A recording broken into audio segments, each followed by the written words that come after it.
जोंनि गेजेराव मोनफैदोंमोन 13 डिसेम्बर 2025 आव स्टेटनि जि गभर्नरनिफ्राय मोनसे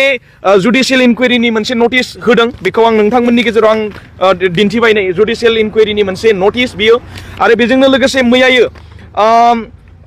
अफिस अफ द भाइस चेन्सेलर बड'लेण्ड इउनिभार्सिटिनिफ्राय जि जोंनि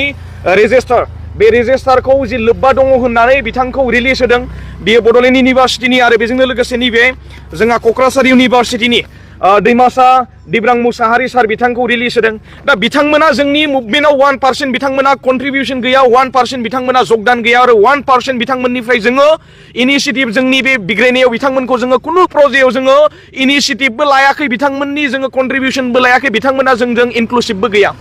आरो बिथांमोना जिबिदि दङ बिथांमोनखौ थानो हो बिथांमोना जिहेतु जोंजों जेबो पार्टआनो गैया बिथांमोनखौ जोंनि षड़यन्त्र खालामनानै जोंनि मुभमेन्टजों लोब्बा लाखिनानै जि षड़यन्त्र खालामनानै बिथांमोनखौ साजा होनायखौ जों लुगैयाखै आरो जोंनि जे बिग्रायारि बिथांमोनाबो फंसे बाथ्राखौ बुंगासिनो दङ दिनै पिसफुलि स्टुडेन्टफोरा बिग्रायगासिनो दङ बे बिग्रायनाया पिसफुलि थांनो हो जुदि मोनसे प्रजेक्टआव जोंखौ जुदि पलिटिकेल एलिगेसन होनानै बेबायदि मोनसे जुदि प्रजा जुदि खालामबाय थायोब्ला कार्बि आंलंनि मोनसे कन्डिशनाबो जोंनि गेजेराव मोनफैनो हागौ माखासे जोंनि जि बिबेगा मोनसे प्रजेक्टआव जोंहा जिहेतु जानानै दङ आरो मोनद' हारिनो एसटि होनायनि बेलाखौथ' थोंजोङै बुंदों फरायसाफोरा ट्राइबेल फरायसाफोरा कुनु प्रजेक्टआव जों मानिनानै जोङो लानो हानाय नङा आरो मोनसे बाथ्राखौ आं नोंथांमोननि गेजेराव आं फोरमायखाबाय जि जोंहा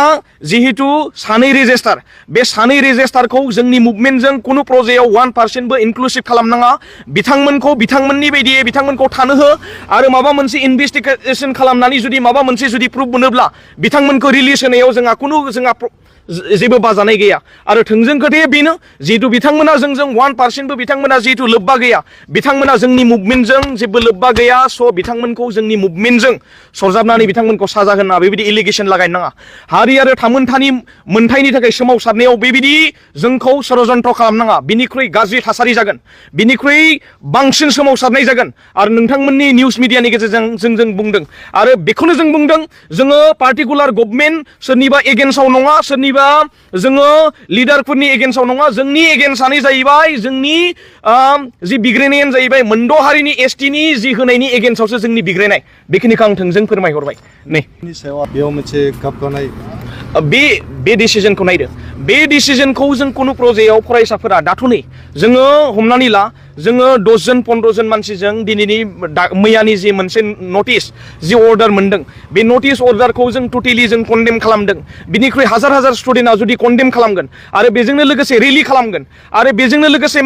मानो थाखाय रेलि खालामगोन मानो थाखाय कन्डेम खालामगोन माखासे कुइसन जानो हागौ कुइसना बेनो जिहेतु बिग्रायनायाव बिथांमोना 1% बो जुरित' गैया बिथांमोन बायदिखौ जुदि साजा जुदि होयोब्ला बेखौ फरायसाफोरा बोरै गनायना लागोन नङा होमबा बे कुनु प्रजेक्टआव गनायथावना नङा आरो लिगेल प्रसेसै जुदि माबा मोनसे जुदि इनभेस्टिगेसन खालामनानै जुदि प्रुफ जुदि मोनोब्ला बिथांमोनखौ जुदि रिलिज होनायाव जोंहा जेबो खोथा गैयामोन नाथाय बिथांमोना जिहेतु जोंजों कुनु पार्टआनो गैया दा बिथांमोनखौ जुदि बेबायदि षड़यन्त्र पलिटिकेल एलिगेसन खालामनानै जुदि बिथांमोनखौ जुदि बेबायदि षड़यन्त्र खालामनानै जुदि रिलिज होयोब्ला बेयाव बिथांमोना गोबां दुखु जागोन नङा होमबा स' बेबायदि बुस्थुखौ जोंनि जि बिग्रायनायजों सोरनिबा खथि जानाय सोरनिबा मा जानाय बे बुस्थुखौ जों लुगैयाखै बेखिनि बाथ्राखौ थोंजोङै जों पिसफुलि बाथ्राखौ जों बुंबाय थादों आरो बेनो बे आयदानि सायाव नोंथांमोना भाइस चेन्सेलरजों सावरायखांबाय नामा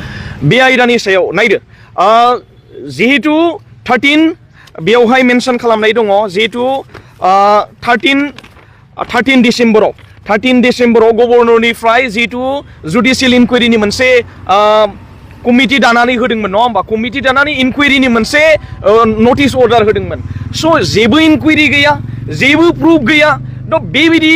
बेलायाव जुदि सोरबा जुदि बलि जुदि जानो गोनां जायोब्ला आरो सरासनस्रायै फरायसाफोरनि बिग्रायनायखौ मा नोजोरजों नायगासिनो दङ बिथांमोना इन फिउचाराव गम मोनगोन बिथांमोना मोनथिगोन फरायसानि बिग्रायनाया माबायदि आरो बेबायदि बेलायाव जुदि पलिटिकेल एलिगेसन खालामनानै जुदि उइदाउट इनभेस्टिगेसन उइदाउट प्रुफ बेबायदि जुदि खालामोब्ला बेयाव फरायसाफोरा बोरै सहायनो बेयो गनायथावना नङा लिगेल प्रसेस जुदि माबा मोनसे जुदि खालामनानै जुदि मोनोब्ला बेयाव फरायसाफोरा बुंनो गोनां बाथ्रा थानाय नङामोन नाथाय बेबायदि सोरनिबा जोंनि बिग्रायनायजों षड़यन्त्र खालामनानै जि बिथांमोनखौ रिलिज होनायाव जोंहा गोबां दुखु दङ आरो बेयाव जोंहा बुंनो गोनां दङ आरो सोमावसारनो गोनां गोबां बाथ्रा दङ बेखिनि बाथ्राखौ आं नोंथांमोननि गेजेरजों आं फोरमायहरबाय